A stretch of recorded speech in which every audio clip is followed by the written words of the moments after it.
Muy buenos días, queridos amigos, familia de la fe. Les saludo a todos con la palabra, con la paz del Señor y gustosos de poder estar aquí para compartir una vez más la palabra de Dios.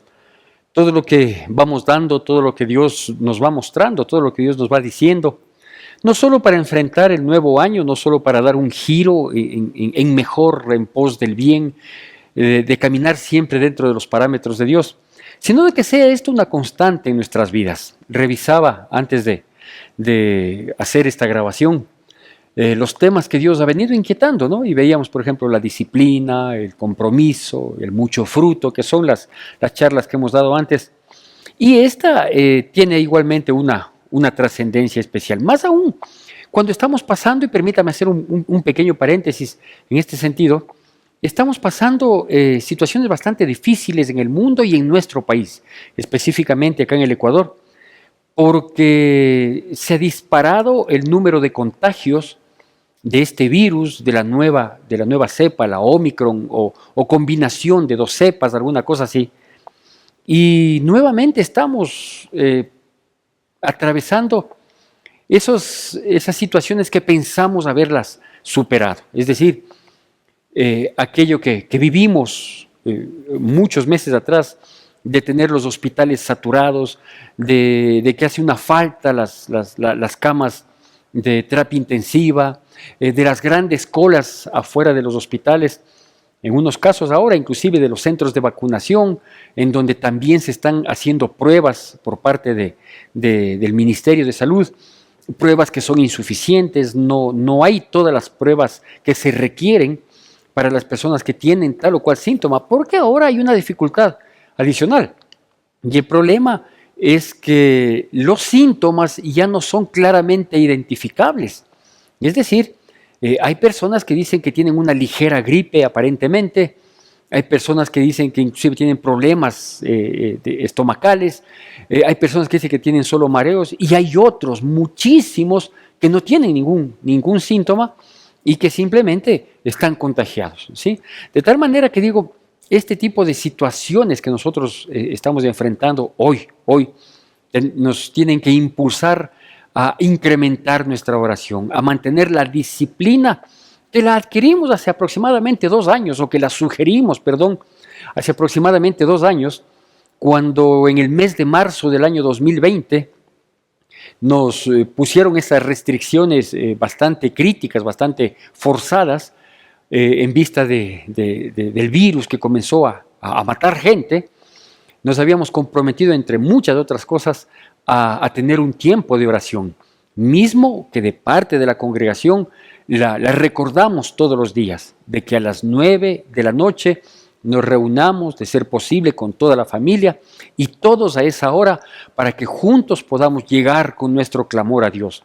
Yo sé que hay muchas situaciones de carácter personal, familiar, que nos impulsan a orar, a pedirle a Dios, pero por favor, no olvidemos orar por esta situación, que Dios se apiade, que Dios tenga misericordia, que Dios se compadezca para poder superar esta situación que en este nuevo brote está causando mucho estrago.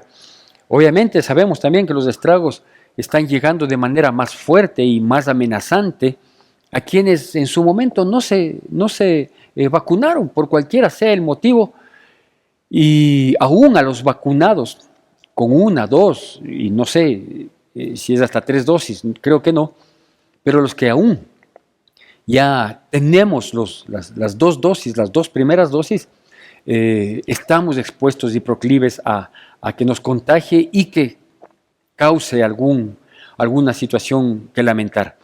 Seamos sabios, seamos sensatos, pues vacunémonos. Ya sabemos que no es precisamente una vacuna, porque no nos inmuniza del todo. Hay otros países en los que ya se han puesto 4 dosis, entonces esto quiere decir que no es suficiente la solución que salió hace algo más de un año. Pero aunque no sea suficiente, algo ayuda para que sea un paliativo a la situación difícil que vivimos. Esto trae repercusión en muchos otros ámbitos, hemos hablado al respecto, que afecta no solo la parte de la salud, sino la parte emocional, la parte económica, es muy golpeada porque obviamente las restricciones no permiten tener ese flujo que había antes en el comercio, en el trabajo, etcétera, etcétera. De tal manera digo que todas estas situaciones nos tienen que llevar a analizar y a pensar bien las cosas. Y una de esas situaciones que necesitamos nosotros tener claro, adquirirlas para cumplirlas, es precisamente esta que la queremos compartir. Permítame dar la lectura de la porción de la palabra de Dios que nos va a servir como base y luego le estaré dando el nombre que le hemos puesto a esta charla, a esta enseñanza.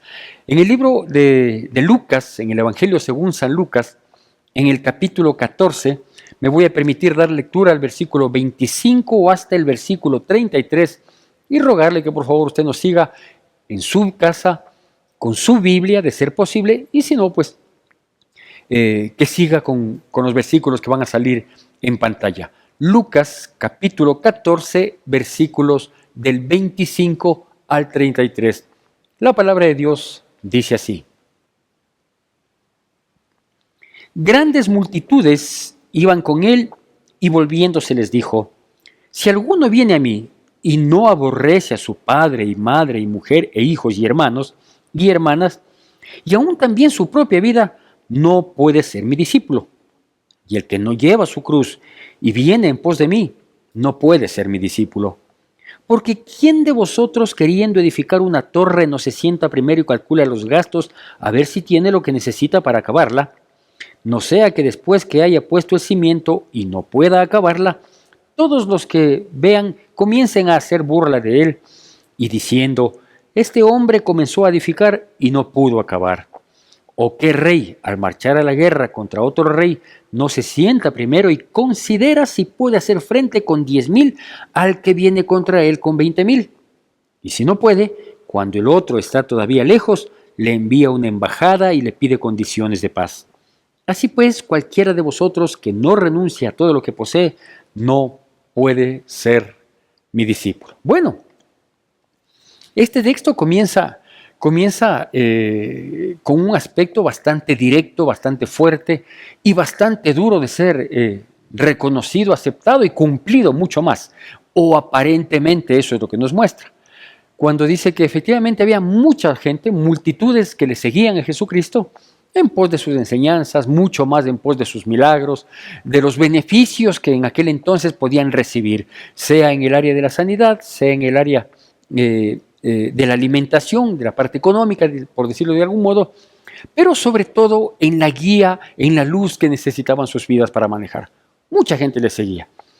Pero Jesús tiene este tipo de situaciones que en un momento determinado Él hace notar que Él no vino a ganar multitudes, a tratar de ganar mayorías. De hecho, Él no era un político, Él no dependía de la cantidad de seguidores. Él más bien entiendo que lo que nos trata de decir más de una vez, y esta es una más, ¿sí?, es de saber tener aún pocos, pero buenos seguidores, ¿no es cierto? Es por eso que, por ejemplo, aquí nos muestra en términos generales, dice: mira, hay muchos que me siguen, pero no todos pueden ser mis discípulos, ¿no es cierto? ¿Por qué? Porque para poder ser discípulo de Jesucristo, comienza diciendo algo bastante fuerte y directo, y de hecho así lo es, cuando dice: si alguien no aborrece a su padre, a su madre, a su esposa, a su esposo, a sus hijos, a su hermano, a su hermana, o sea, habla de aquel círculo familiar cercano que amamos, que queremos, que tenemos mucha identidad y que vivimos, o esa es la intención, vivir en un mismo sentir, en un mismo cariño, en un mismo amor que nos abriga y que a su vez nos protegemos unos a otros con el amor que nos tenemos. Es decir, es el círculo social más íntimo en el cual prima el amor. Esa es la idea. Y Jesús dice: si no les aborreces a ellos, no puedes ser mi discípulo. No estaba diciendo lo que maliciosamente quizás se quiera interpretar quienes no quieren reconocer la sabiduría que esconde la palabra de Dios y que cuando nos es revelada es una luz para nuestras vidas. No está diciendo que Jesús está pidiendo una exclusividad de atención, de amor, de cariño, de respeto y de esfuerzo y trabajo en pos de Él, ¿sí?, y que desechemos totalmente a este círculo cercano que amamos y que se refiere en términos generales a la familia. Ahí pueden estar también muy buenos amigos, etcétera, etcétera, compañeros, en fin.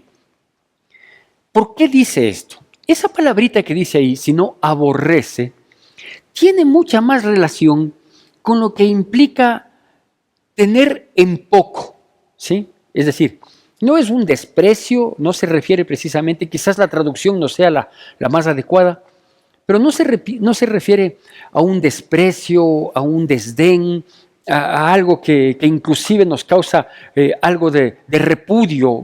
No quisiera decir otra palabra más fuerte. No se refiere a eso. Se refiere a tener en poco respecto de algo mucho mejor, ¿no es cierto? Entonces eso dice la palabra de Dios.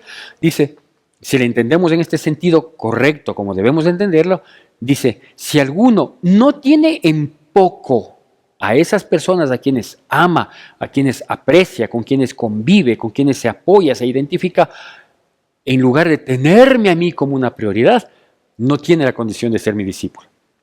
Por dos razones. Primero, está demostrando la importancia que tiene Cristo Jesús en la vida de las personas, ¿sí?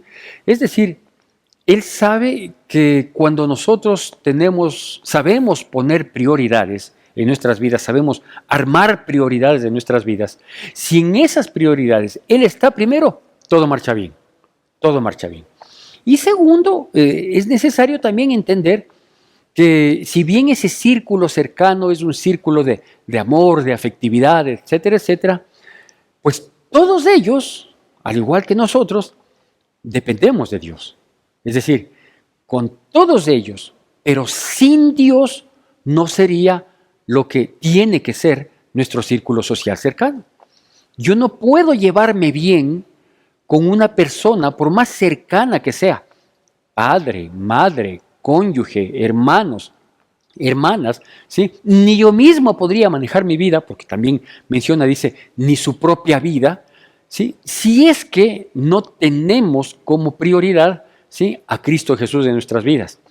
Porque van a surgir discrepancias, porque van a surgir estilos de vida diferentes, porque vamos a tener objetivos diferentes, que a la postre nos van a causar molestia, daño, separación, ruptura. Dios no permita, pero estamos expuestos a eso, ¿no es cierto? Entonces, a eso se refiere en este primer versículo, o en estos primeros versículos, en los que dice, mira, hay que aprender a decidir. ¿Cómo se llama esta prédica? Pues esta prédica se llama Aprendiendo a decidir, ¿sí? A decidir para poner prioridades, a decidir para todo lo que tenemos que decidir.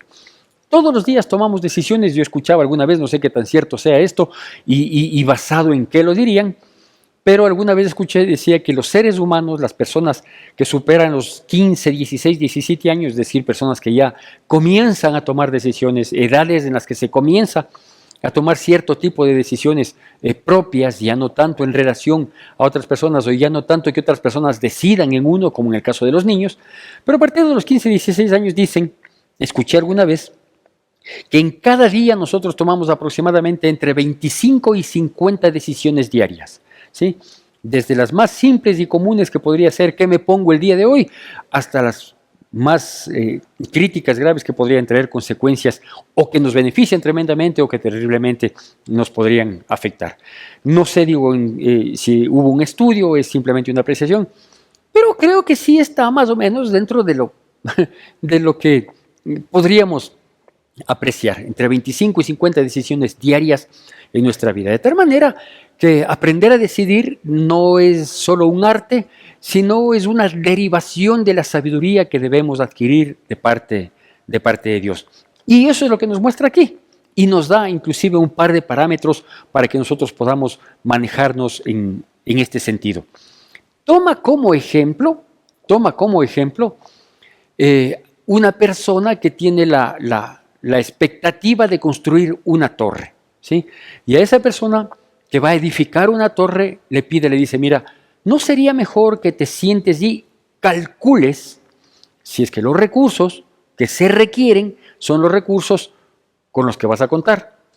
Y toma un segundo ejemplo en el que dice de un rey que va a enfrentar una guerra, dice, no, considera primero, ¿sí? Al uno le dice calcula primero, al que va a construir, y el otro le dice considera primero, Esta consideración ya no es tan técnica, esta ya es más emocional, más sentimental. Y le dice, considera a ver si es que tú tienes la capacidad de enfrentar lo que eventualmente podrías hacer. Entonces aquí nos habla de las decisiones que conllevan ciertos aspectos, que lo manifiesta en dos. Hay decisiones que nosotros podemos presupuestar. Voy a construir una torre, es una decisión que yo la puedo presupuestar. Yo puedo decir, sí voy a construir o no voy a construir, o no todavía, o voy a construirla después de que pase tal evento, o cuando ciertas condiciones se den. Es decir, todo eso yo puedo presupuestar. Lo que no puedo presupuestar, y es otro tipo de decisiones, son las eventualidades, ¿sí? Un rey no podía en esa época advertir cuándo iba a ser atacado por otro rey, cuándo iba a ser invadido, cuándo iba a ser pretendido para que se lleven sus riquezas o maten a su gente, etcétera, etcétera. Entonces el edificar es algo que puede presupuestarse y la guerra es algo que sobreviene. Está hablando de los problemas, de las dificultades que no son provocadas y por lo tanto no pueden ser previamente advertidas. En el un caso en las que se puede presupuestar, dice hay que calcular, y en las que no se puede presupuestar, dice que hay que considerar. Obviamente el cálculo es un aspecto más técnico que la consideración, que es un aspecto más emocional, más sentimental, y que hay que manejarlo en esos momentos. Digo, por eso en la sabiduría magnífica, maravillosa de Dios, nos da estos dos ejemplos que a la postre se complementan, que terminan siendo los dos aditamentos necesarios, las dos sustancias, si es que cabe el término, necesarias para aprender a decidir. Así se llama esta prédica, aprendiendo a decidir. Bueno, entonces desglosemos un poquito estos dos ejemplos para llegar al corolario de aprender a tomar decisiones poniendo la prioridad en nuestras vidas, que es Cristo Jesús. Lo primero que nosotros vemos aquí en el contexto de estos dos ejemplos, de estos dos parámetros que Jesucristo nos da en su palabra, dice si es que uno no se sienta primero a calcular y ver, ¿sí? Y ver qué quiero hacer, qué meta quiero cumplir, a qué punto quiero llegar, en otros términos, apreciar el objetivo. Este es el primer aspecto, apreciar el objetivo. Miren, hay que tratar de ser muy sensatos sin que esta sensatez limite o anule nuestra fe. Pero yo le voy a dar ahora un aspecto práctico para que no choque lo uno y lo otro, ¿sí? Hay personas, por ejemplo, que fijan objetivos, que fijan metas extremadamente ambiciosas, ¿sí? Y dicen, por ejemplo, yo quisiera esto, yo quiero en este año, o yo de aquí en adelante, o mi objetivo y mi meta es. Yo recuerdo hace muchos, muchos años, posiblemente unos 40 años o más. Yo debo haber tenido en aquel entonces unos 14 años. Conocí a un muchacho de unos 18 años, es decir, unos 4 o 5 años mayor a mí. Y él estaba visitando a su novia en la casa. Yo había ido con mi familia, con mis padres en aquel entonces, hijo de familia yo, había ido con mis padres y coincidimos, ¿sí?, en visitar a estas personas que eran compadres de mis padres, y estuvo ahí el novio de la hija del compadre, ¿sí? Y este chico decía con mucha arrogancia, 18, 19 años tenía él, yo tenía 13, 14 años, y él decía con mucha arrogancia que él va a trabajar única y exclusivamente hasta los 40 años. Por dos razones. Porque él quería disfrutar la vida con salud, con bienestar, es decir, desde los 40 años. Y por otro lado, porque él aseguraba que hasta los 40 años él iba a amasar una fortuna lo suficientemente grande como para darse ese lujo de sus 40 años de edad en adelante, poder viajar, tener todo lo que él quiera, tener paz, tranquilidad, tener más tiempo de vacación que de trabajo. Y obviamente él tenía esta meta, este objetivo. Él se había fijado esta meta de trabajar hasta los 40, amontonar una fortuna y contar con su salud para con su salud y con su fuerza, la fuerza de la juventud, para disfrutarla. ¿Sí? ¿Ese es un objetivo, es una meta? Sí, sí es un objetivo, una meta, pero no es bien apreciado ese objetivo. No era muy real, no era muy concreto. Primero, porque no es muy común que una persona aspire a amasar una gran fortuna en 20 años, a menos que fuera de manera ilegítima, pero eso nunca lo vamos a considerar nosotros, ni siquiera por una remota posibilidad. Entonces, dentro de los parámetros normales, un ciudadano común y silvestre, a los 19 años posiblemente recién comienza a trabajar o está en los primeros semestres, primeros años de universidad, es decir, excepto que fuera un evento extraordinario que le lleve a una persona en millones de personas para que comience en esa edad y a los 40 años pues amase una fortuna. Alguien me dirá, no, pero sí hay, yo tengo ejemplos, así es, yo no digo que no hay ejemplos, sí hay, pero la mano, los dedos de una de mis manos será más que suficiente para sacar ejemplos de las personas en los últimos 40 años, ¿sí? Es decir, no es algo común, no es algo factible para muchas personas, ¿no? Pero él tenía ese objetivo. Ahora, ¿qué pasó con ese objetivo? Que obviamente pasaron los años, ¿sí? Y se acercaba la edad que él había fijado para el cumplimiento de esos objetivos, y el cumplimiento del objetivo no se acercaba para nada con lo que él había proclamado. Por eso digo, es necesario apreciar el objetivo. ¿Qué nos dice Dios para fijarnos, para aprender a decidir? Nos dice que calculemos y que consideremos, ¿sí? Entonces, ese cálculo y esa consideración tienen que ser muy sensatas y tienen que estar basadas en mi experiencia, en mi currículum, en lo que yo hasta ahora que me estoy poniendo un objetivo, ahora que voy a decidir tal o cual situación en mi vida, yo tengo que ver qué he logrado antes, ¿no es cierto? Entonces ahí veo, si yo calculo, digo, si lo que yo antes me fijé lo he llegado a cumplir porque ha sido en estas áreas en las cuales quizás tengo alguna destreza, entonces puedo proyectarme y establecer bien un objetivo, una meta. Pero si hasta aquí no he sido de los que precisamente cumplo los objetivos, de los que logro ciertas metas, de los que soy muy aventado, muy arriesgado, ¿sí? Pero de aquí en adelante quiero serlo, vea, hay que aprender, ¿sí? a establecer, a apreciar el objetivo, de tal manera de no caer en la palabrería, ¿sí?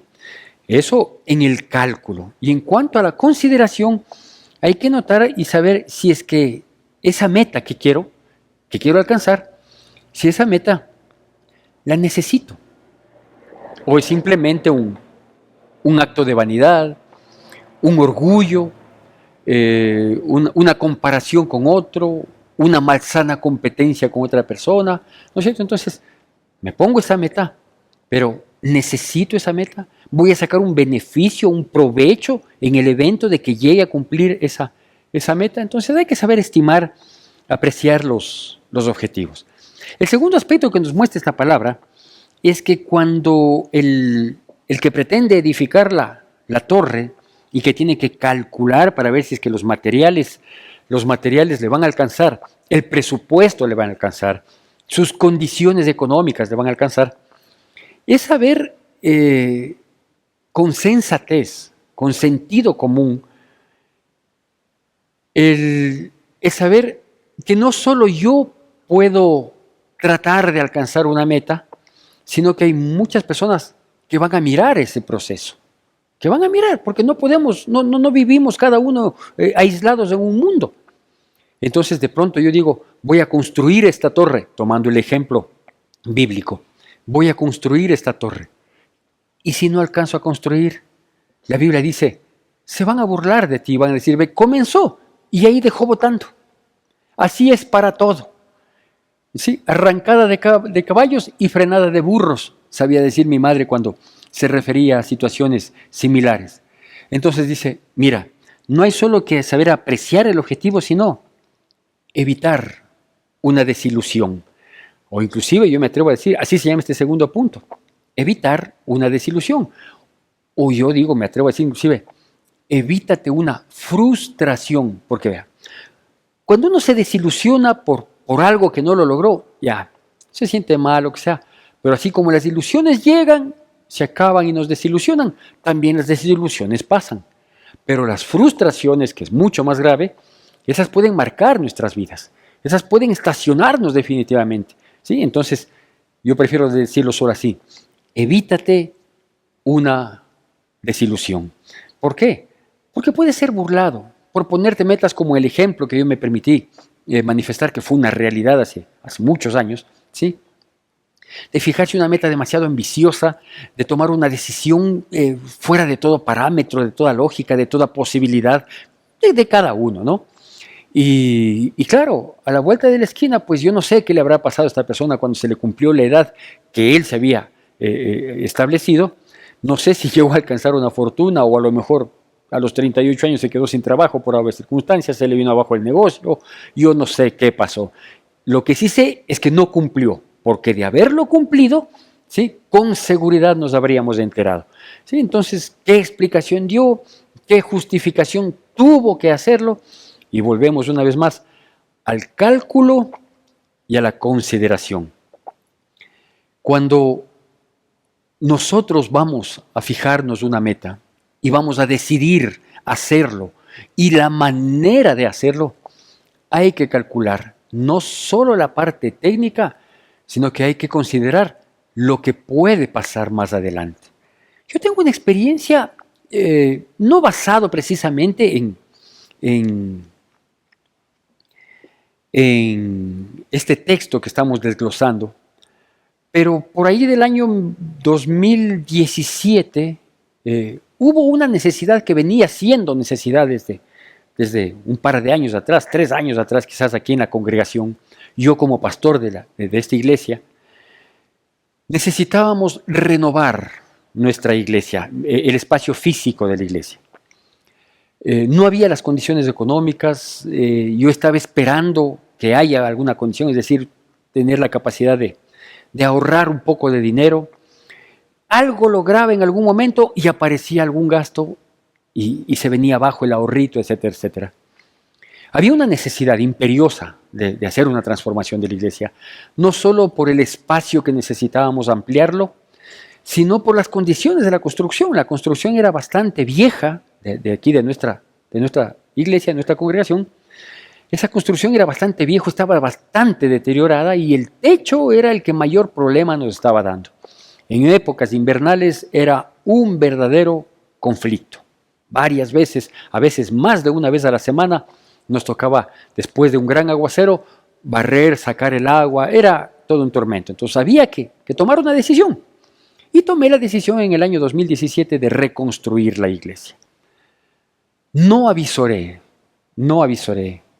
bien claro el objetivo. Nunca pensé que iba a terminar haciendo lo que terminamos haciendo. Yo, en mi mente, estaba una reconstrucción de lo que había. A la postre salió una nueva construcción, no fue reconstrucción, fue tumbar y volver a hacer algo bastante más grande. Y obviamente eso me trajo a mí, no una desilusión, porque yo me apuré para terminar y concluir y concluir y concluir. Y sí se logró en un tiempo, no digo récord, pero en un buen tiempo, la reconstrucción de toda nuestra iglesia. Quedó muy bonita. Bueno, todo lo que hubiéramos podido esperar, para mí se superaron las expectativas, ¿sí? Pero usted sabe cuánto dolor de cabeza y cuánta desilusión tuve yo al haberme fijado un objetivo sin haber calculado y considerado bien todas las cosas. Me aventé. Usted me dice, ¿qué hombre de fe? Más que hombre de fe, creo que fui un hombre precipitado, ¿sí?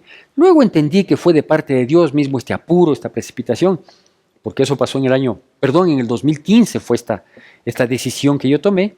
La realizamos desde agosto del 2015 hasta enero del 2016, y en abril del 2016 hubo un fuerte terremoto acá en nuestro país, cuyas edificaciones antiguas todas se vinieron abajo. Entre esas habríamos estado nosotros, ¿sí? Pero gracias a Dios para enero de ese año 2016 habíamos reconstruido o construido una nueva iglesia y nos evitó una fatalidad que sucedió en muchas partes. Entonces ahí entendí que fue de parte de Dios, pero en mi humanidad yo no calculé y no consideré las situaciones y tuve muchas desilusiones. De hecho, tuve un bajón emocional muy fuerte en esa época, agosto del 2015 a enero del 2016, que me trajo una depresión fuerte. Bueno, no podía postrarme frente a la depresión porque el trabajo seguía y las cosas tenían que darse y todo lo que eso implica. ¿Sí? Entonces, ¿qué nos está diciendo aquí la palabra? Dice, ve,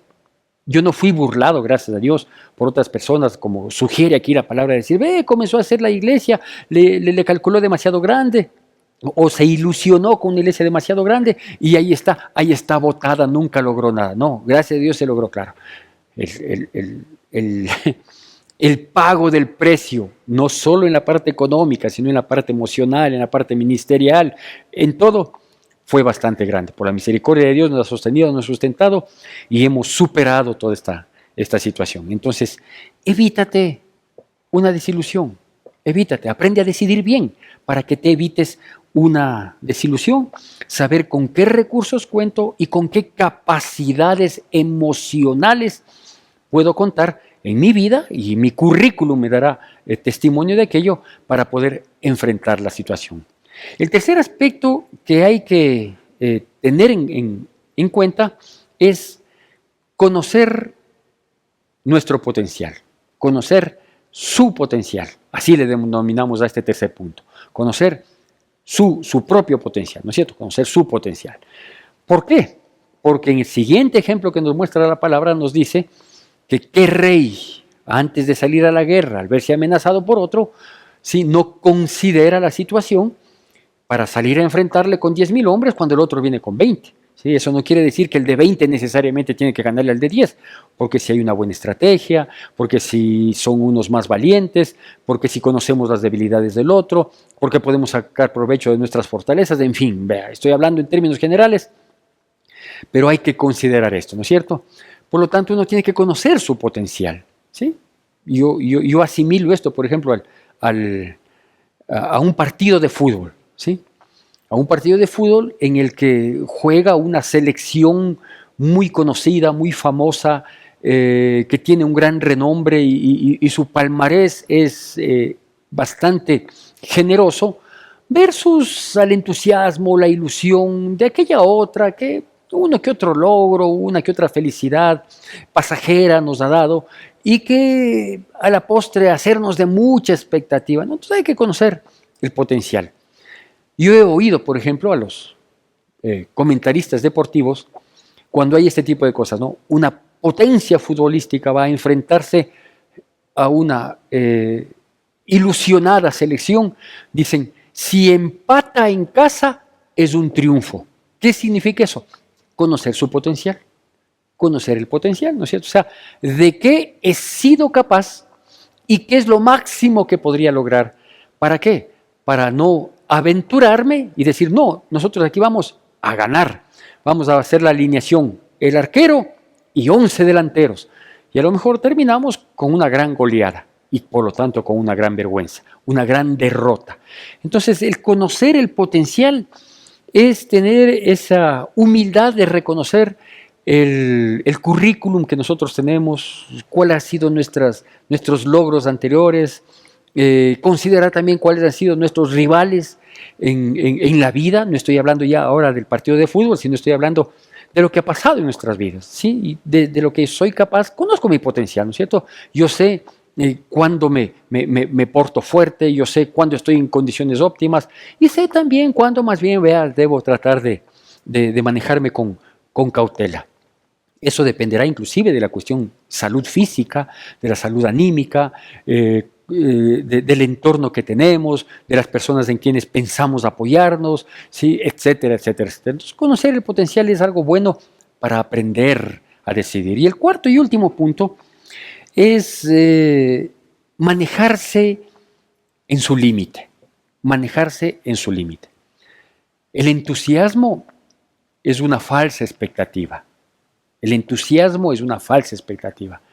¿Por qué? Porque el entusiasmo es eso, es un sentir emocional, ¿sí? Mas no es una condición ni capacidad. Entonces, vamos con todo entusiasmo. Es con ganas, con el fervor, con el ímpetu. Ese es el entusiasmo. Pero el entusiasmo a mí no me capacita. El entusiasmo a mí no me adiestra. El entusiasmo a mí no me prepara. ¿No es cierto? Simplemente es una condición emocional que sí ayuda, pero que no es todo. Entonces, cuando yo me entusiasmo mucho y no creo tener límites, lo más probable es que corra y nunca llegue, ¿sí? O cuando pienso que voy a llegar, termino fatal antes de la llegada. Por lo tanto, es necesario aprender a manejarse en sus límites. ¿Qué sugiere aquí la palabra? Dice que si este rey, al considerar que con sus 10,000 y sus estrategias, etcétera, etcétera, a la postre se da cuenta que no puede enfrentar al otro rey que viene con 20,000, dice, mientras está lejos, le manda mensajeros de paz, condiciones de paz. Le dice, ve, no me ataques, no me aniquiles, no me mates, no acabes con mi gente, no acabes con mis cosas. Arreglemos. Sí, yo te pago, yo te doy. ¿Qué demandas de mí? Negociemos y mantengámonos en paz. Entonces, eso tiene que ver mucho con la humildad. Eso tiene que ver mucho con la honestidad, ¿sí? de las personas. No vaya a ser que digamos, no, yo, por dar un ejemplo, yo en el año 2022 voy a comprar un vehículo maravilloso que siempre he querido y este es mi año y el vehículo cuesta $100,000, ¿sí? Y a lo mejor compro, doy la entrada, convenzo a la concesionaria de que sí tengo para pagar la diferencia en las cuotas que me puedan otorgar. Y presumo por 6 meses y a cabo de 6 meses me quedo sin carro, sin plata y endeudado, ¿sí? ¿Por qué? Porque no conocí mis límites, porque no calculé y no consideré la situación, porque fue más mi ilusión, más mi emotividad la que me llevó a todo esto. Estos términos, estos 4 aspectos que yo me he permitido compartir en esta mañana, a la postre tienen un corolario. Para nosotros poder apreciar el objetivo, para nosotros poder evitarnos una desilusión, para nosotros poder conocer nuestro propio potencial y para nosotros saber manejarnos en nuestros límites, hay un solo camino que reúne todas estas situaciones para que nosotros aprendamos a decidir. ¿Cuál es este camino? Poner a Dios en primer lugar. Si nosotros llegamos a tener esta condición de inclusive, entendido como me permití explicar al inicio, que no es el hecho de aborrecer, menospreciar, despreciar a nuestra familia, a nuestro círculo cercano. No, eso no va a suceder.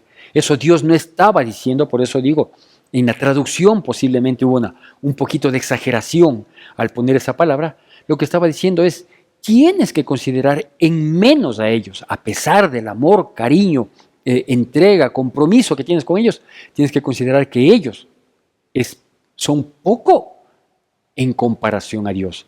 Porque si nosotros llegamos a ser unos discípulos de Dios, unos verdaderos siervos y siervas de Dios, unas personas verdaderamente dependientes de Dios, inclusive quienes van a quedar beneficiados de esa bondad, de ese compromiso nuestro para con Dios, son precisamente ellos, pues nuestros cónyuges, nuestros padres, nuestros hijos, nuestros hermanos, hermanas y nosotros mismos.